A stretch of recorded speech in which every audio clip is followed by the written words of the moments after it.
지금부터 약 100여 년 전 근대화 이전 이야기입니다.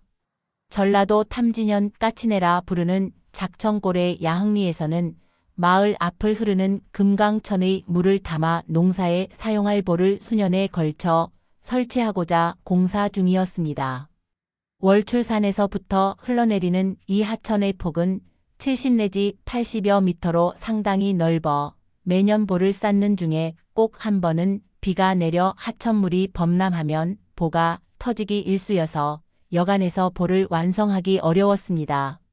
더구나 1천여 두락의 일대를 황새가 날아드는 금밭이어서 황새금들이라 부르는 이 지역에서는 2해 동안 가뭄이 들어 그나마 조금씩 흐르는 하천의 물이 아니고서는 농사짓기가 불가능했습니다.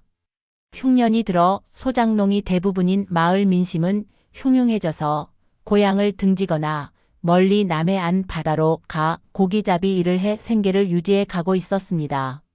황새금들 서너 명 되는 지주들은 가뭄 3년째로 접어드는 정초에 어떻게든 흐르는 냇물을 가두는 보를 막아 농사에 사용해야 했는데 보를 완성할 때쯤 무너지는 이유에 대해 인근에 영험하기로 소문난 무당을 찾아가 점을 보게 되었습니다. 무당님, 우리 황새금들 보가 해마다 쌓기만 하면 무너져 농사짓기가 어려운데 어떻게 된 일인지 점을 한번 봐주시오. 보가 무너지는 이유라? 잠시 기다려보세요. 물론 복채는 준비하셨겠지요? 복채는 달라는 대로 드릴 테니 걱정하지 마시고 보가 무너지는 까닭을 알아봐 주시오. 한참을 앉아서 주문을 외우던 무당은 얼굴에 어두운 표정을 지으며 지주에게 말했다.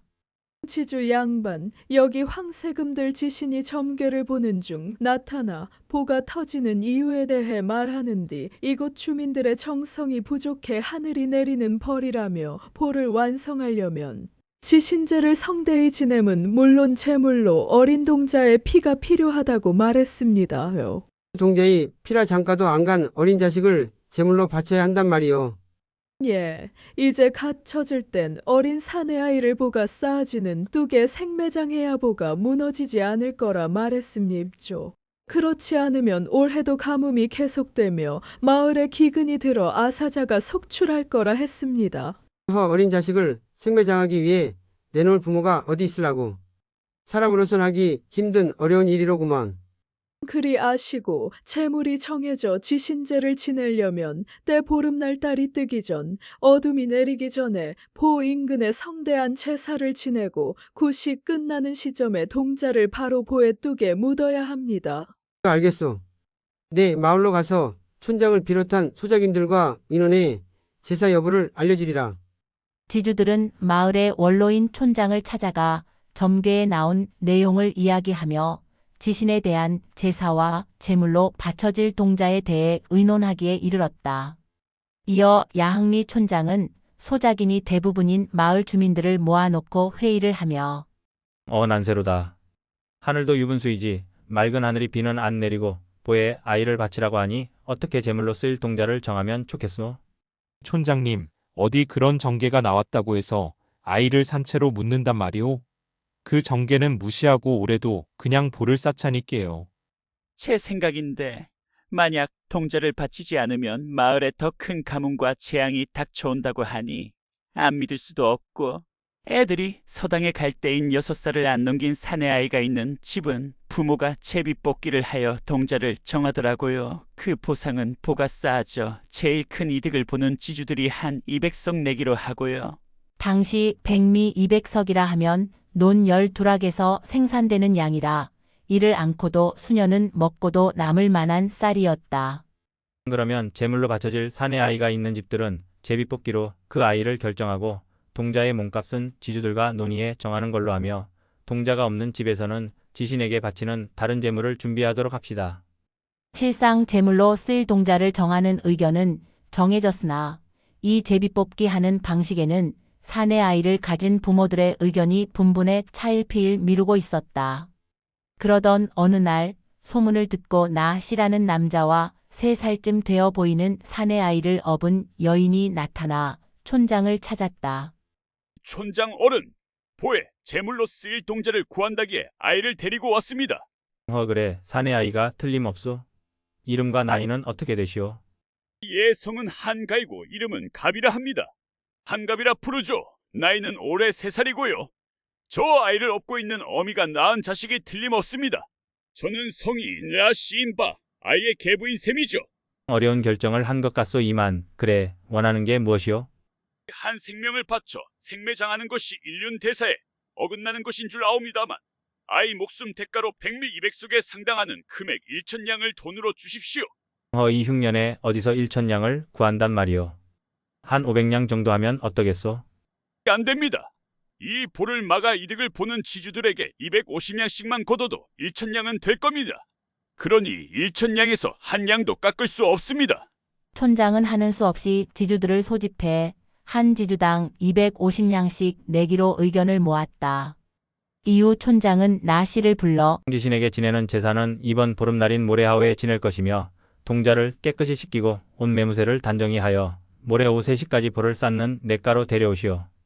동자가 도착해 순순히제에 참여하는 즉시 현금은 지급될 것이오. 아이는 잘 차려입혀서 모레 오후까지 현장으로 데려가겠습니다. 아이가 평소에 잘 먹지 못해 배고파하니 음식을 한 상 잘 차려주면 순순히 말을 잘 들을 것입니다. 그래, 우선 성금으로 50냥을 드릴 테니 잘 준비해 주시오. 그럼 보름날인 모레 보기로 합시다. 나씨는 집에 돌아가 한가비의 어미인 장씨를 불러 부인, 한가비를 모레 오후에 데려가야 하니 모레 오전에 목욕시키고 옷도 새 옷으로 잘 입히시오. 아이고 갑이 아버지, 요것이 차마 사람이 못할 일이란 생각이 든단께요.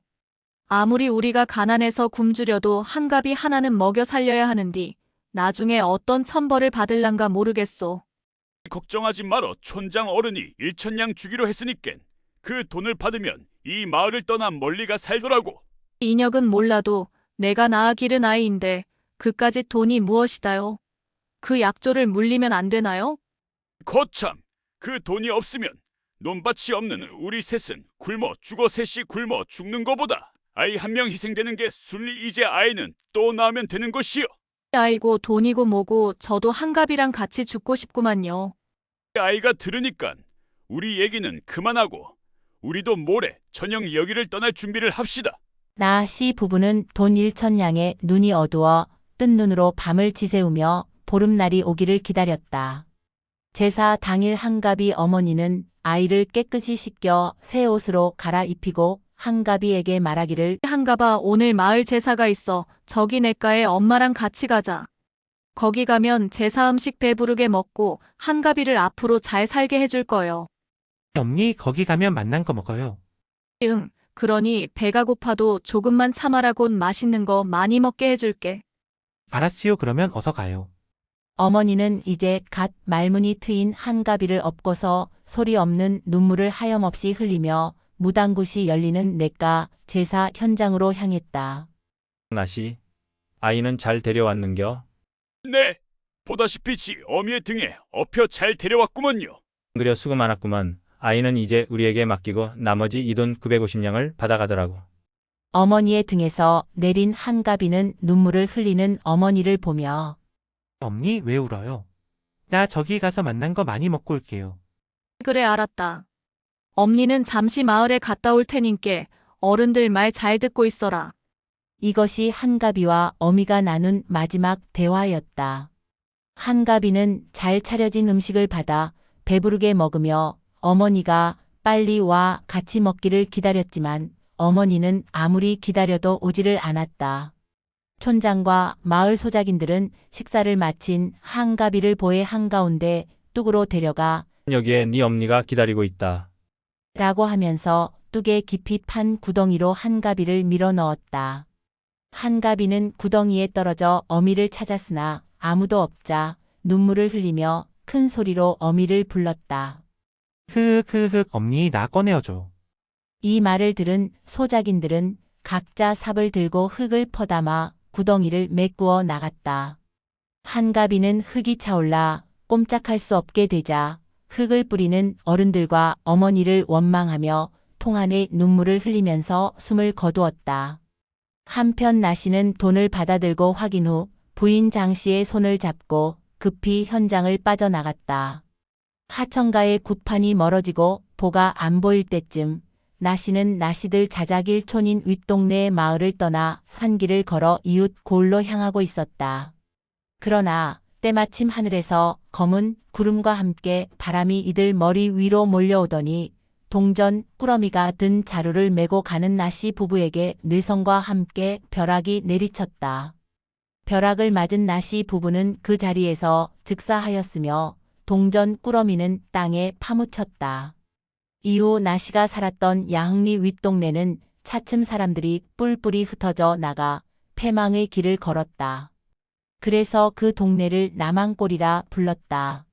한가비의 생매장으로 제사를 마친 마을 사람들은 힘을 합해 다음 날 보를 완성했고 보의 이름을 한갑보라 불렀다.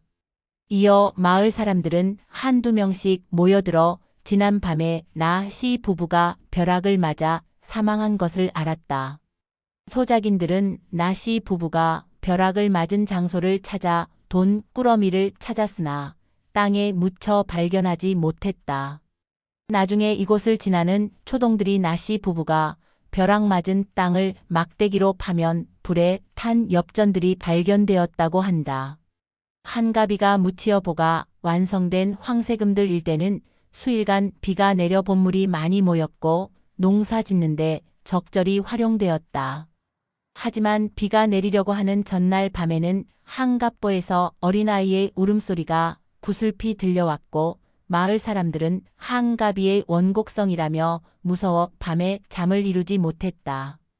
또 촌장과 소작인들은 거의 해마다 한갑보에 빠져 죽은 아이가 생기는 것도 한가비의 원혼 때문이라며 매년 보와 한가비에 대한 제사를 성대히 지냈다. 현재 한갑보는 시멘트로 덮인 보로 변해 하류 지역 홍수 방지와 인근 농지에 쓰일 물을 공급하고 있다.